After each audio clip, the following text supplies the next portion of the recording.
Yes. Okay. So, welcome to this 76 TSC meeting.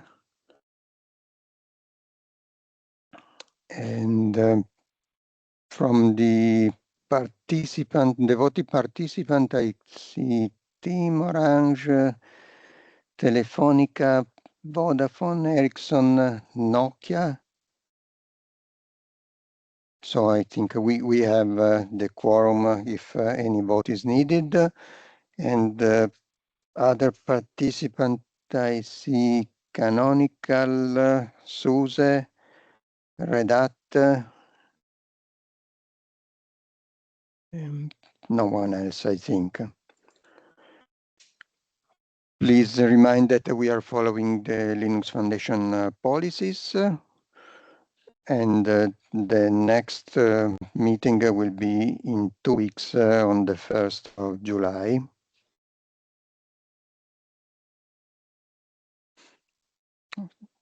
From the general news, okay, we will have a focus on the results of the security workshop.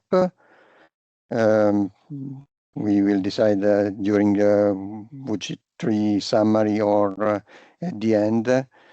And then we can have, I think we can have now a focus on follow up on the AI focus from Guillaume. Yeah. So in a word, we identified following a field presentation on the white paper, different actions. One is on observability. So we are discussing with Matthew to see how we can integrate this in the future. And I have organized a meeting on trying to define with different partners what can be the AI stack for Sylva. And here more focusing on the AI cloud platform. We will manage the agentic part in a second step, but here it's a first proposal. So I know there are around this table many companies involved in developing AI stack solutions. So here is the opportunity to have full automation benefiting on Sylva approach with GitOps for such stack. And the meeting is scheduled at the beginning of July. Yeah. It's already scheduled, but I have many meetings in front of me. If I remember, it's the second of July. Mm-hmm. Yeah. If someone around the table that has not the meeting wants to be invited, just ping me in the chat. It's open to the community. Okay, many thanks, Carlo. Okay, thank you. Regarding the governing board, we had been taking last week. One point that I think could be of interest is that there is an ongoing discussion with LabLali that built a training lab on Sylva, and we are discussing how to be able to offer this lab facility to Sylva participants. The discussion is ongoing, and we will update in the future. But in any case, this lab, I think, is open to anyone who is interested in using it as a service by LabLali. I don't remember other topics to be reported from the governing board. I don't know if other participants have something. Yeah, we can also highlight the fact that we have 2 new general sponsors with Placard and Nearby Computing. So congrats to these 2 new sponsors. Both were participating to the previous Sylva Dev Day. Okay, so it's good news. Okay. Thank you, Guillaume. I will add in the minutes this evaluate on it. Okay, so I think we can move to work group 1. So Mathieu. Hello, everyone. Okay, so we strongly focused on releasing 1.7. I would have loved to share with you good news, but the CI is not stable now, so we are working hard on Orange side in order to fix issues encountered in the CI. So we probably need 1 more week. We'd like, if it's possible, to take it by end of the week, but maybe we will miss a few days. So beginning of next week, it should be okay. Okay. Okay. So this is why I'm sharing with you the new date will be the 22nd of June, which will be the next work group 1 meeting. Okay. Okay, and we keep discussing with Antonio at Telecom Italia to have some first bits of the KubeVirt workload clusters, as you know. Yes, Antonio told me that he's trying to solve some of the remarks that he received, and he is confident to be able to provide the code. Okay. Okay. Any comment, question on this? So the next point is the roadmap, the discussion on the updates of the roadmap. I don't know if, Guillaume, you have the draft roadmap. Yeah. Thank you. Okay. So do you want to present, Matthew? Up to you. Yeah, we will do it, both of us. So start. Okay. So 1.7, we updated what is part of 1.7. It's only a subset of what is available in 1.7. I'm currently working on the release note. There are much more than that, but the rest of it is really about adding some parameters to existing units in order to make them more flexible. For instance, using a S3 storage for backing up configurations and clusters, these kind of things. So we're improving the Sylva solution toward something that is more flexible. Concerning external storage, we keep working on adopting Ceph CSI units in order to be able to use an external Ceph, not an appliance, but an external Ceph solution. And we added some units to be able to use HPE appliances, storage appliances. Concerning networking, a lot has been done about exploring options to manage additional networking, especially for KubeVirt virtual machines and clusters. So now you can see that we have a new unit for deploying KubeOVN, which can be used by well, this has been used at Telecom Italia. We've been also exploring use cases and usage of KubeOVN at Orange. We think it's a very interesting solution. So it's available in Sylva as a unit, but it's not integrated for the time being with the rest of the components. So anyone interested in exploring usage of KubeOVN can deploy it and potentially configure it the way he wants for managing additional interfaces or whatever else. But we also, in parallel, been working on the NM state operator in order to manage the network configuration of each node, which could be somehow an alternative. So we are still in the middle of the road of having a conviction of what will be the final solution for managing QVIR additional networks. Concerning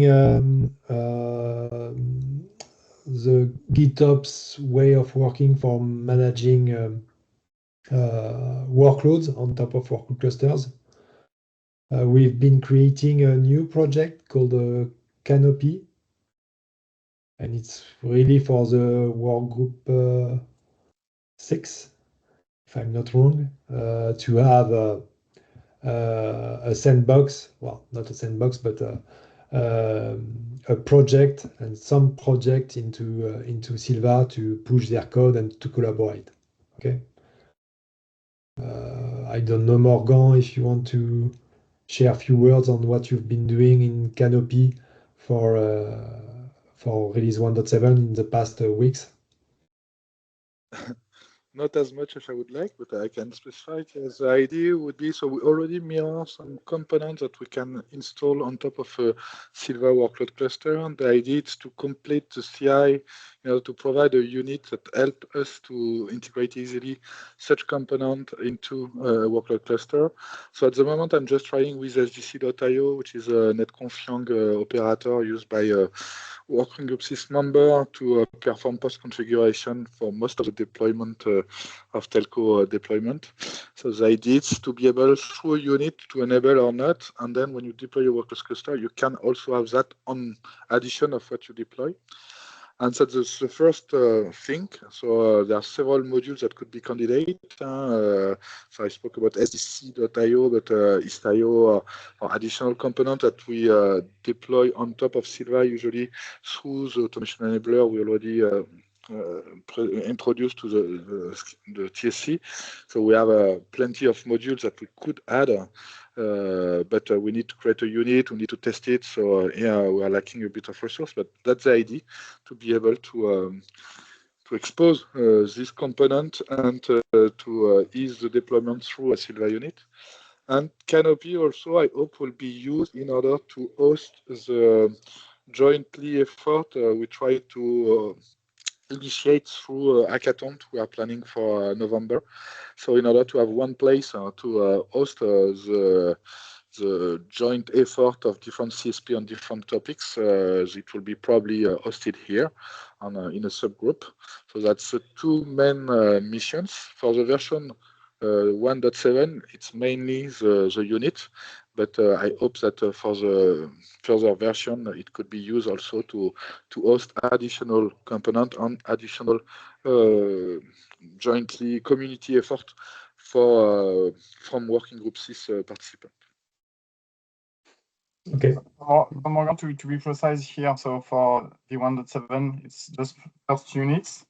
And for the following one, you are targeting sdc.io and other component that you're going to precise. Is it correct? Yes, we can say that this way. Yeah. Okay. It's reasonable. Thank you. Sorry.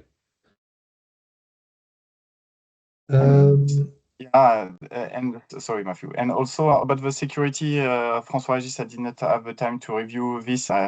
I've listed briefly with Pierre this list. So for the 1.7 airbag profile documentation and external vault, and we are going to get on the next release user management, the GitOps and HSM, right? Yeah. Great. Okay. So to finish with 1.7, of course, I didn't mention it, but it was at the heart of and a blocker for 1.7. It's about being up to date with the Kubernetes release we ship into Sylva. So now with 1.7, you are able to deploy Kubernetes clusters version 1.34 and 1.35. But what we did, so we are bringing two versions of Kubernetes releases in that Sylva version. But we've also been working on ways to manage upgrade from Kubernetes 1.33 directly to Kubernetes 1.35 with a specific migration path in order to update each component one by one, because some components, such as Longhorn, such as Rancher, doesn't support to bypass one version. So it has been a lot of work to find the correct path to do so, but it's available. And if you want to upgrade directly from N-2 to N version of Kubernetes and Sylva, well, not Sylva, but Kubernetes and other components, it's possible. And in terms of explorations, so as we discussed, we've been working with Telecom Italia to explore some possibility in Sylva to manage nested clusters with kubectl technologies. And we also have been working on the possibility to manage bare metal host and to share bare metal servers between clusters, thanks to a new possibility offered by MetalCube that is currently under development, which is called HostClaim. Okay.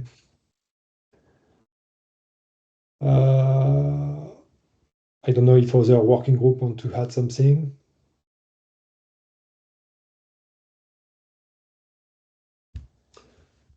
If not, then we can talk about 1.8. Expected end of September. So as usual, it comes with a bump of the Kubernetes version. 1.36 is targeted for this Sylva v1.8 release. So we won't have so much time to develop, but still we would be very interested to move, well, not slowly, but have a better adoption of immutable OSs. We know it is supported in Sylva with SUSE libmicro, with Ubuntu Core. Red Hat is also coming with an immutable version of their OS. But still, by default, we don't use immutable OSs. So we have to switch in the CI, in the documentation, in order for everyone to, by default, use immutable OSs. Same for GitOps. We are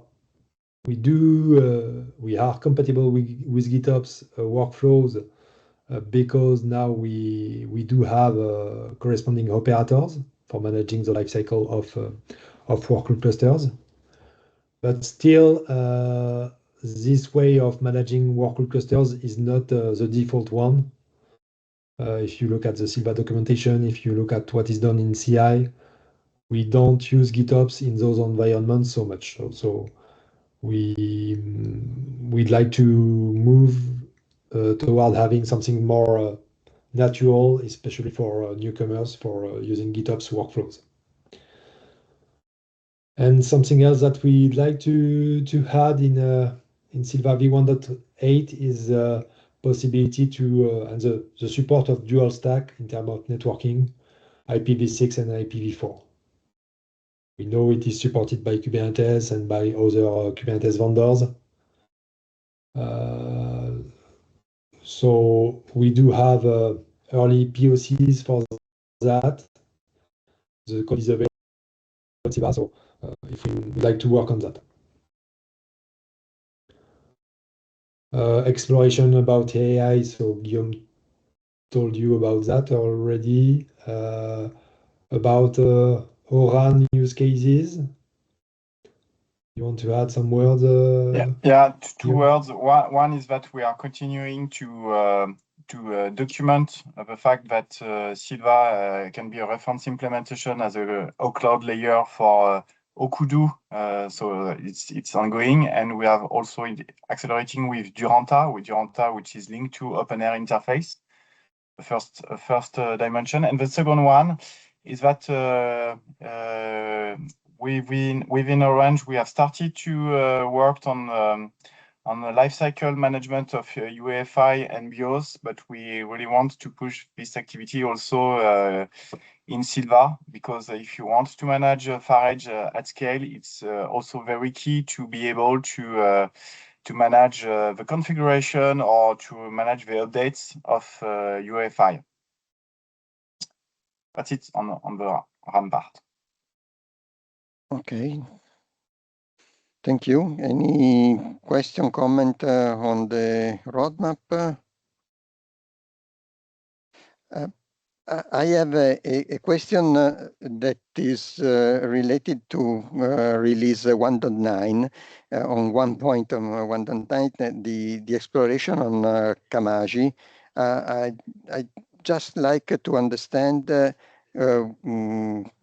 which kind of usage is planned. Is if mainly for the hosted control plane capabilities of Kamaji, or for other features, and if there is a direct involvement in some way of Clastics, the company that is managing Kamaji.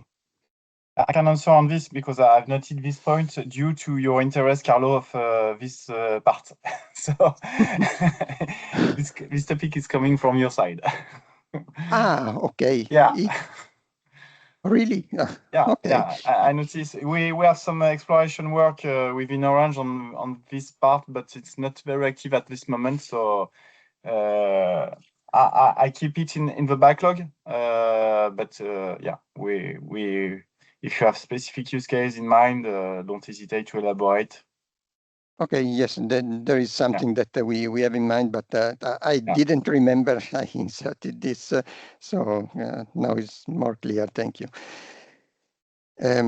Okay, do you think we can have a quick vote on this roadmap to approve or not it, and so be able to publish it officially on the site?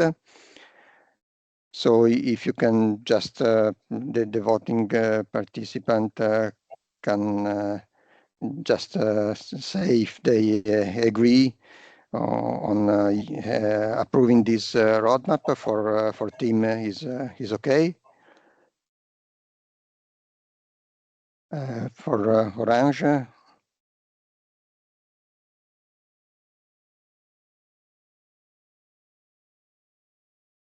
Okay, I see in the chat. For Telefonica.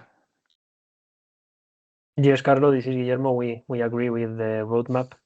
Thank you. And Ericsson. Yes, it's fine for us as well. Thanks. And Nokia, Ioni. Yes, okay for Nokia.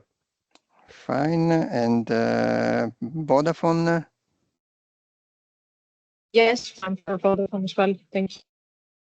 Okay, thank you. So we can approve it, and Guillaume, you can publish it on the site. This new roadmap. So I take again the screen, and we can continue with the workgroup 2 validation. So please, Guillermo. Thank you, Carlo. So regarding working group 2, what we have done since the last TSC meeting is that the Juniper CNR has been validated in Aura 1, and the validation report is already available on GitLab if you want to check it. Additionally to this, we have 3 pending workloads to start their validations. The first one is the Mavenir telephony application server. In this case, we have been trying to contact with Mavenir since the last 2 weeks. During tomorrow's working group 2 meeting, we will try to see if anyone from Mavenir connect there. And if not, we will switch to the next one, to the Okudu Gnode B from SRS, and we will start discussing with them to proceed with the validation on TEF2 validation platform. Regarding SETI OBC, this validation has been scheduled to Aura 1 validation platform. And from the last news that I have from Orange is that they have already kicked off the validation, and they are waiting for SETI to share with them the assets to start deploying the clusters and start the validation. Regarding the other topic, the flavor validation,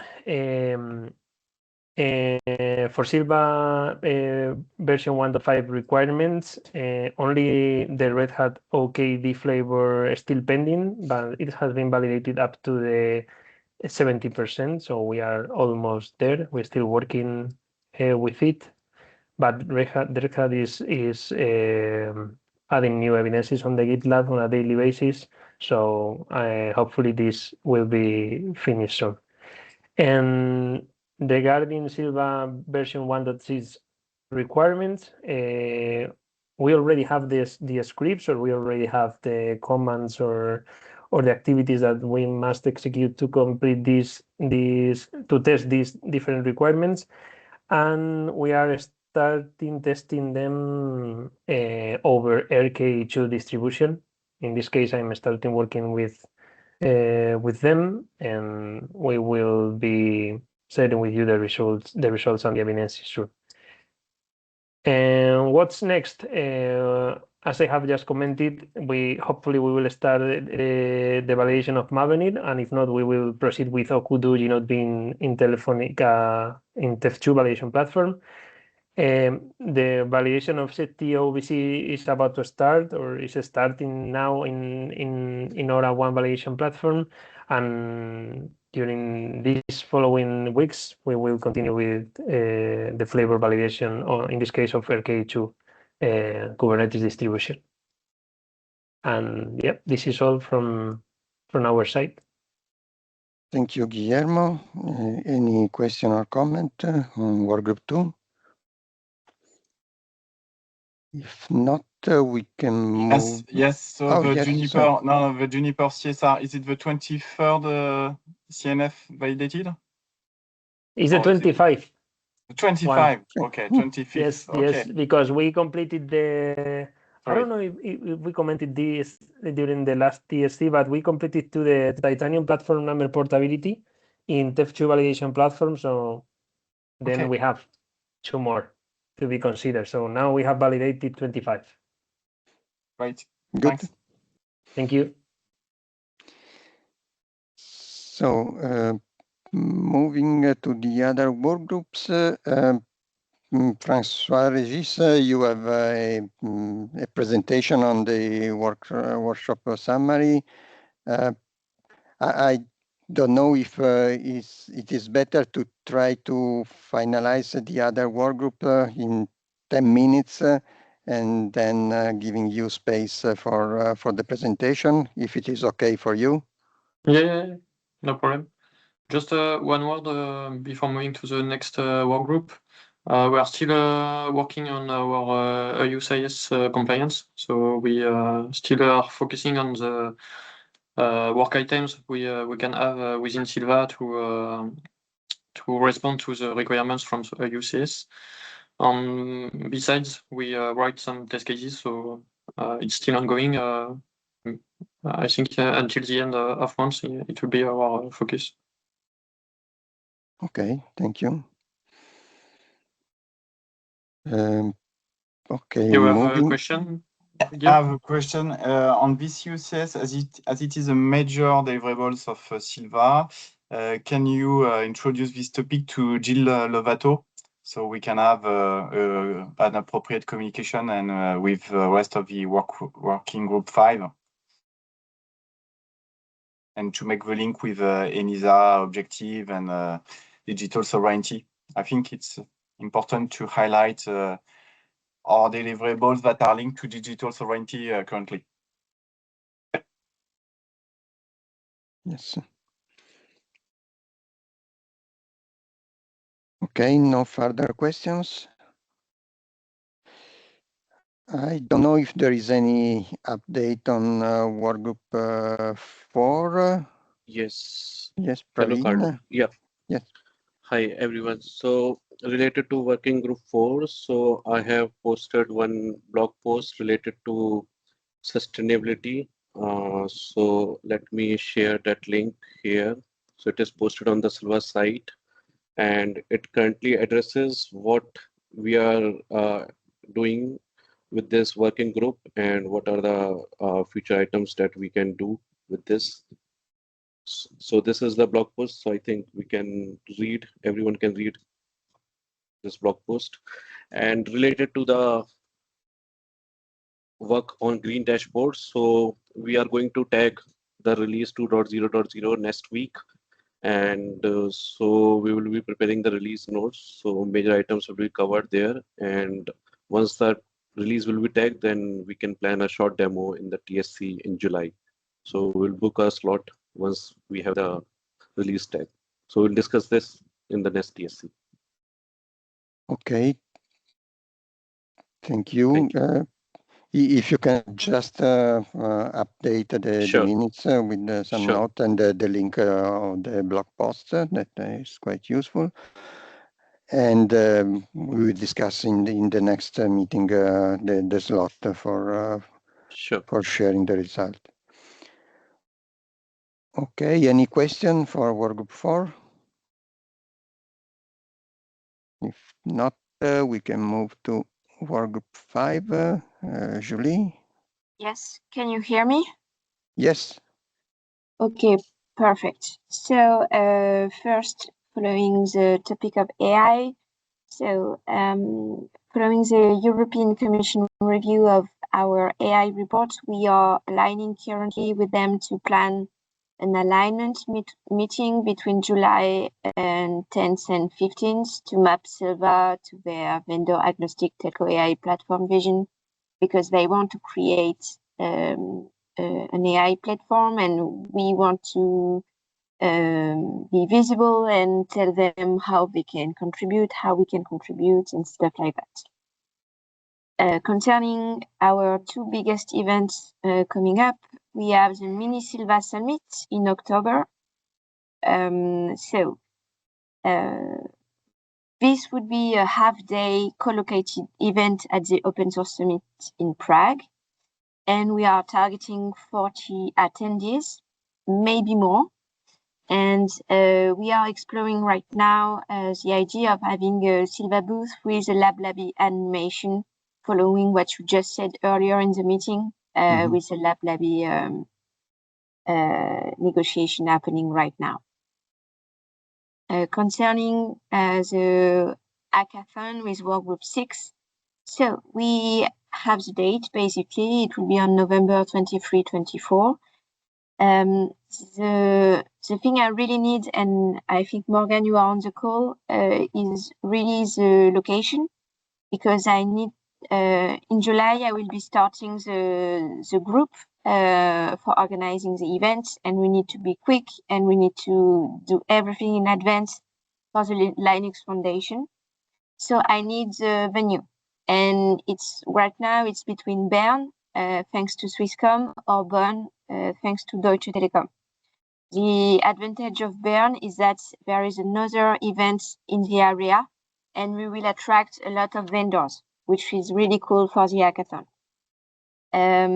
And Guillaume, with Morgan, we try to have more info from Swisscom, and we need your help on this. We sent you an email.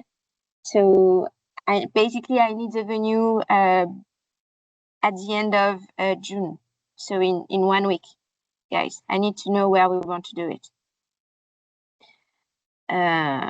And finally, just a little bit more about marketing operation. For the recent Sylva Dev Day, we created speaker badges that are now finalized, and they will be put everywhere on LinkedIn, on our social medias. And we have a new Kakemono design, and now we coordinate it with a lot of you guys. So thank you very much for your infos to ship them to you. So I think we will get back to you for the shipping, but basically, thank you very much. That's all for me. Maybe Morgan, you want to say something about the hackathon? Yes, but it will be working group 6 after, so I can, yeah. So we have a meeting tomorrow. I hope I will have the answer for the location tomorrow. As you mentioned, and there are two candidates. For the date, yeah, we selected that to be so it's possible to do it just before CNTF. And tomorrow we'll discuss about the topic, the format, so we'll give an highlight on that. But really the goal is to provide you the location before end of June and start building the format and the perimeter after. So several people ask me that they will join tomorrow, so including some vendors, so we'll see. We have also some first proposal for sponsorship, which is good, but for the moment, really the focus is where, when we know, and to have the commitment of the main CSP working in the working group 6. And for the other part of the working group 6, so tomorrow there is this meeting. Half of the agenda will be dedicated to the hackathon, and the second part of the first part of the agenda is dedicated to a presentation of Config Hub. So it's a solution designed by Alexi Richardson, so one of the co-founder of Weaveworks, with Brian Grant, so also one of the architect of Kubernetes. They are thinking to a new concept. You know Docker Hub, you know GitHub. So they are working on Config Hub. And this could help us as end user, because today most of our issues are linked to the better control of the values and the configuration of the CNF we are deploying. So it will be, so it's not an open source solution, it's not Config Hub, but they will introduce the concept, and they already have lots of reflection about the packaging of the CNF. So Brian worked on Customize, then he developed on KPT, on Porsche, and now in Config Hub. So I think he has already the long history of what they are reaching, why is it created a Config Hub, and what is missing in Helm or in Customize, and which is basically one of our main pain point when we are deploying stuff in GitHub. So I think it will be very interesting. So the speaker are very prestigious, I would say. So I hope I will understand everything. I hope I will be at a good level. But really, if you want to join, I think it will be very interesting. And yeah, and that's for the working group 6. It was mentioned in introduction, very light because lacking of resources, but we would like to put more unit in Sylva, and the CI is working well, so I just need to troubleshoot some stuff, but I hope I could have something for the first version. Okay, thank you, Morgan. There is one question in the chat, if the hackathon is open for everybody. Yes, of course, it's open for everybody.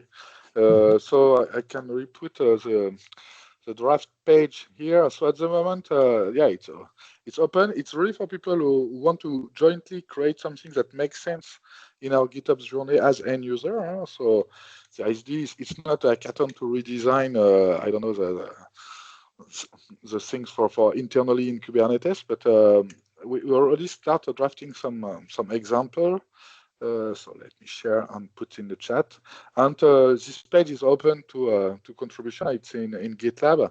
I know that Quemby, for example, will make an entry in order they would like also to present Captain. So we'll not probably be able to select all the topic, but the idea will be to select, let's say, 5 topics, create team, and be sure that we can really work together on the different topic we selected, because they are popular, because there are more people. They have different level. Initially, we were focusing on a GitOps operator, So with example from DT and Swisscom. So they are still operator and also Orange. But we also decided to put automation stuff, so tooling, and eventually also pipelining for security stuff. So things that we are discussing for several weeks or several months in the working group 6, when we believe that there is an interest to do something that is common to all of us because it addresses a problem. So if you look at the page, every time we have a card for a candidate project for this hackathon, we try to indicate a problem statement. So what this activity of joint development which problem will it solve today? And then we describe what is already available. So it's not necessarily fully open source today, because I know that some vendors, they are in the process to open source or not, but they can share things, I would say, without being fully clean from that, but because it's in progress in parallel. And some details on the leader of the activity, and then listing the people could be interested in the other company to really try to identify the most popular one and the objective of the hackathon. So within this 2 days, what I plan to do and what I expect at the end from the beginning, what at the end of the hackathon, what will be the success criteria. So it's open to everybody, and you can contribute. Everybody is open to provide additional ideas. Thank you, Morgan. Sorry for interrupting you, but I think we have to leave some space for François Regis. Just one note, if you can please update the draft minutes, because I think that there has been a problem because there is a duplication of the workgroup 5 text in the workgroup 6. So if you can just update the minutes.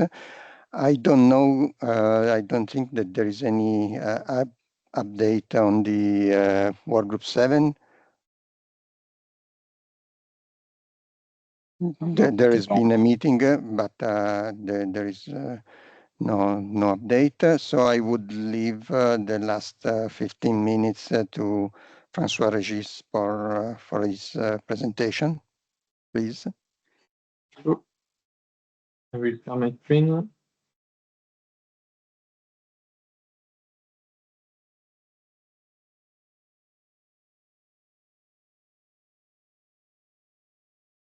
Do you see my presentation? Yes. Okay. So the idea, what we discussed during the last security workshop, we had during May in Iran. So the main topic we had was regarding the EUCS compliance. We observed that this subject was not already clarified on our side. We had a still pending issue to accomplish the work for the evaluation of requirements that we think are applicable to the Sylva project. And to share with other working groups, we write a dedicated wiki page for this subject. So you will have the link here to have the global view regarding this subject. So we move forward to evaluate each chapter that apply to Sylva. And for each chapter, we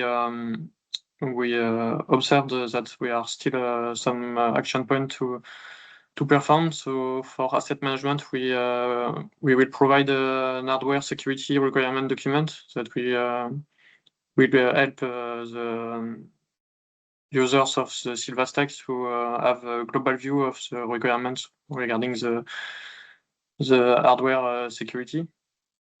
For operational security, we still need to investigate some details regarding Navigator, such as he can detect some actions that can be performed directly on the nodes and not only on the pods. So if a file is modified within the node, that can, for example, improve the privilege of a user to be root, for example. We will see if Navector can detect this kind of suspect activity. We are still considering using Falco as another option that can be used in the stack. The vector performs some security or runtime security action, but Falco has another solution that we will see. And we have also some configuration regarding the OS images that we can perform also, and with some alerts to be provided in the monitoring stack. Cryptography and key management, we leverage on WireGuard. It's already present in the Sylva stack for node-to-node encryption. We have TLS also available on most of the infrastructure services. We will leverage also to OpenBAO or an external vault for the secret and key management. And we will study the potentially to integrate KMS v2 with an external HSM. So it's another topic that I will cover later. We can have internal or external PKI for the certificate that we provided to the infrastructure on the services that are deployed on top of it. But for testing purpose, we didn't have such PKI external. So we will see if we can leverage on Let's Encrypt to test the external PKI part. There are some discussion regarding the volume encryption. So for the moment, we use the Longhorn.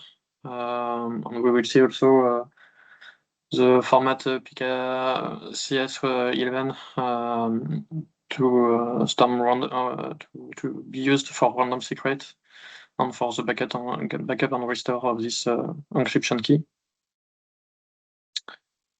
I move forward because the time is short, but if you have any question, don't hesitate to interrupt.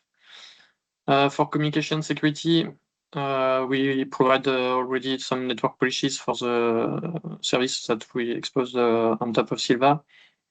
There is some firewall rules between the nodes, and we have the Navector as an option for the pod-to-pod micro-segmentation. So we have security rules for this kind of activities between the pods. For the secure development, we want to reach the SALSA level 3, but it's not fundamentally not possible using GitLab. We will target for the moment level 2, but there are some ongoing work on GitLab. So maybe in the future, in the next months, we can leverage on the level 3. So the key challenges that we are still focusing on, so there are some chapters that are partially addressed, and it was the main focus of our last meetings that we had in June. And the main outcome we want on this subject is to have a test plan for each chapter. So this activity is still ongoing. That's it for EUCS. Another topic we had also was regarding IAM, identity and access management. And for this subject, we will provide an access object model that can help how to handle the roles within Sylva and the technical profiles that are available. And this kind of access object model can help us to have a declarative access management. And that's the idea of the GitOps approach that we are working on at the time being, and it will be, I hope, for the next Sylva release. So this document is ongoing. We are at the beginning of this document, but we have already the idea of the available roles on the technical profiles.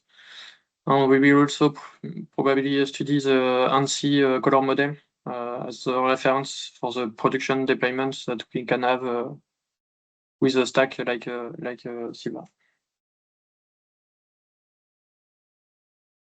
So for this subject in high priority, we will produce a matrix with the technical profiles, the Kubernetes roles that are available by default, and the ones also provided by Rancher.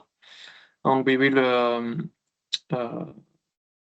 evaluate this matrix with ANSI recommendation on the different operational models that we can have in a different situation.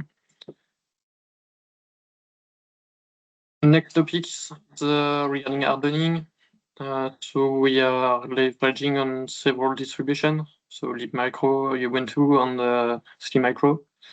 And for each distribution, we have some elements that differs. For example, for libmicro, we already have the SBOM generation, but it's not the case for SliMicro. And the OpenSCAP project that we use to customize and to harden the OS is not also available for each distribution. So there is still a work in progress on this topic. We will also try to have a global project to construct our operating system. So we will migrate from Kiwi to disk image builder, probably in the future. System hardening we still requires some harmonization. Some profiles are not the same from a distribution to another. So, for example, Sylva's profile or SSID configuration is not the same from one to another. And we also see that when we perform OpenSCAP check in CI, it's not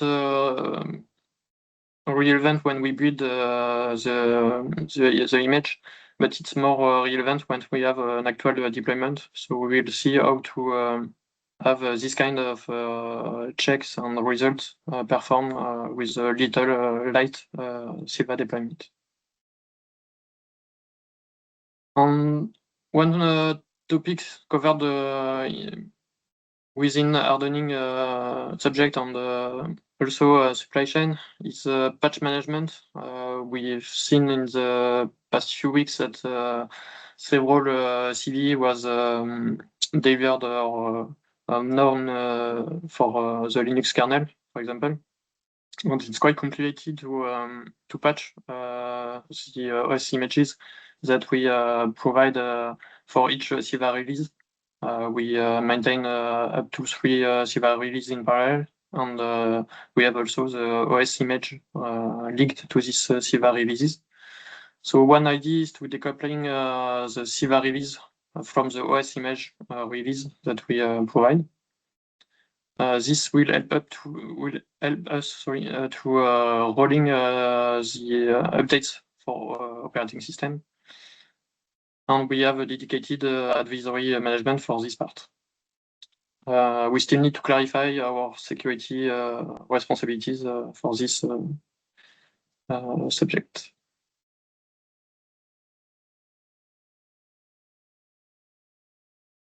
So we will need some discussion with the workgroup one, what we backport for the older Sylva releases, what we maintain. Do we have some long-term support for the OS images, or do we use only the last one that we built?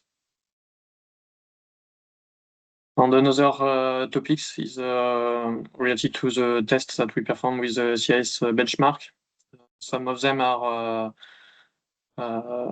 failed, but it's intentional because we need some specific configuration due to networking, but it's not for the moment documented. I will move to topics for HSM. In the workshop, we have Thales present during the workshop. and we will start a POC with one of their HSM in order to validate some use cases that we can have. The first one is the auto unseal of OpenBio or Vault. The second one is etcd inclusion through KMS v2 plugin. And the third one is the externalization of sensitive keys. So the benefits that we can have using this HSM is to target a certified security level, high certificate security level, and also remove some manual tokens and unseal keys that are required for OpenBio at the moment.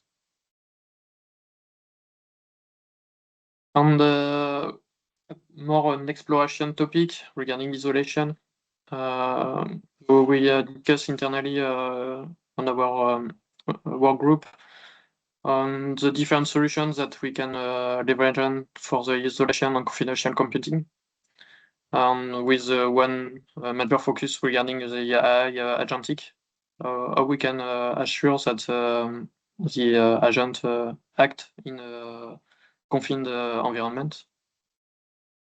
So we studied in the past the usage of kata containers. It was 3 years ago mainly, and the merge request was closed at this time. There was some issue at when we started this subject, but maybe 3 years later it's no more the case.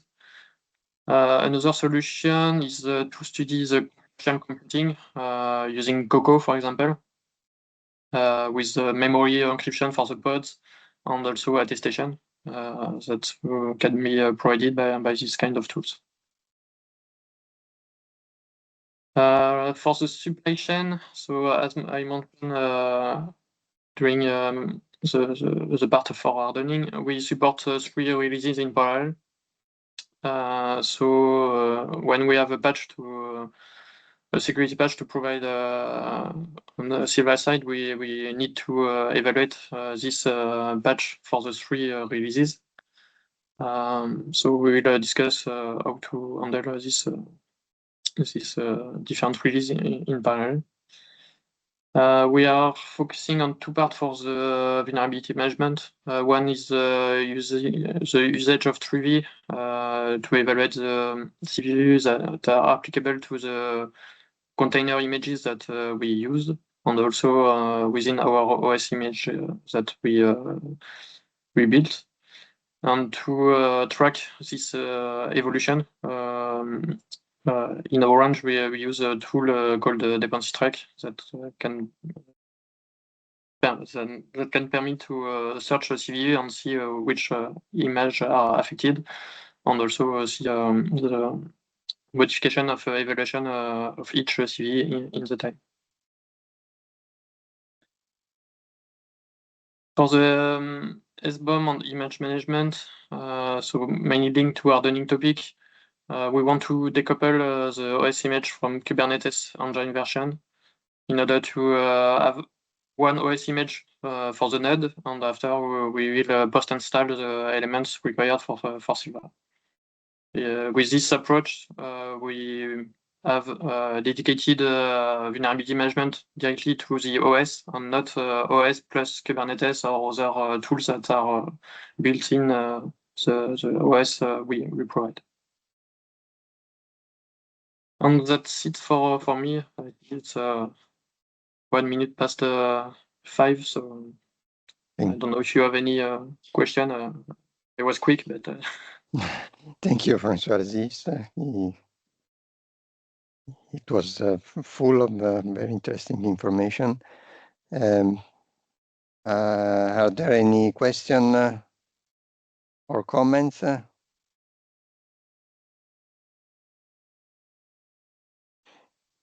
If not, in any case, the link to the slides is in the minutes, so you can have a look at them and contact Francois Regis for any further question. Okay, so if there are no other topics to be discussed, I think we can close this meeting and see you in a couple of weeks. Thank you. Thank you. Thank you. Bye. Bye bye. Thank you. Bye bye. Thank you. Bye bye.